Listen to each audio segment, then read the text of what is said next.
So, on Friday, tomorrow, we are finally going to get to see Donald Trump's much ballyhooed tax returns. As we all know, the House Ways and Means Committee did vote last week to release Donald Trump's tax returns.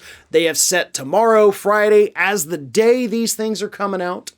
So it's exciting. But one of the things that has already been revealed, in addition, of course, to the fact that Donald Trump didn't pay taxes one year and only had to pay $750 in taxes another year, one of the more interesting things we learned was that the IRS did not, in fact, audit Donald Trump as required by law during the first 2 years of his administration.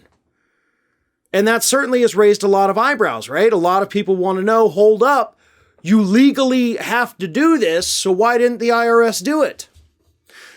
The answer to that question might lie in a report from Citizens for Ethics and Responsibility in Washington from September 1st of 2020.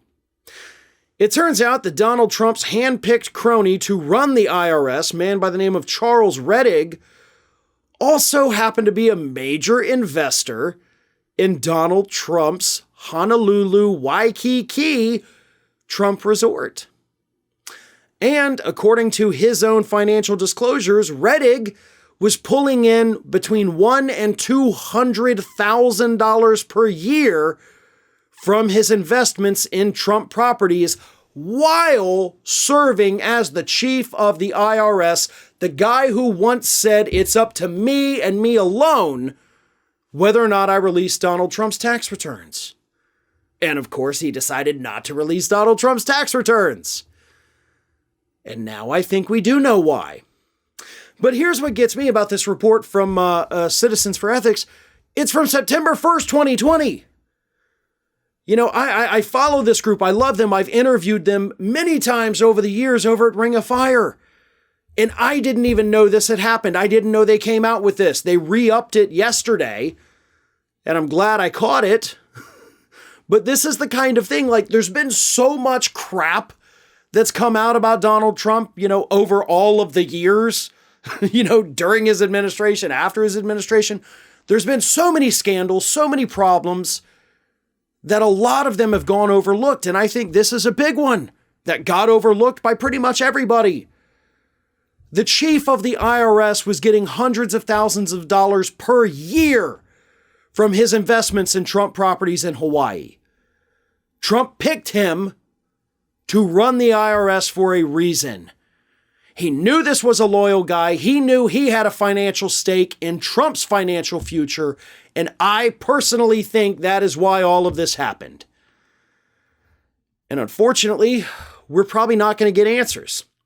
Republicans take back over the House of Representatives in less than a week. We certainly can't impanel a new committee to look into this in that short amount of time. And God knows Republicans aren't going to investigate this, even though they are going to investigate everything else. And this is a story that'll fall by the wayside. It'll disappear down the memory hole of all of us, probably myself included. And we will never actually get the answers that we deserve. We may never know the true depths of the corruption of this administration. And by the time we get in a position where we could, like I said, all of us will have forgotten it happened, probably because by that point we'll be buried in a million new scandals from Trump and all other kinds of Republicans. They got away with this one, whatever it is they got away with. That's unfortunate, but it's more unfortunate that we'll never get those answers. Hi, everyone. This here is little Athena, and Athena would like to know why you haven't subscribed to Fair and Balanced yet. So please, don't let Athena down. Subscribe today.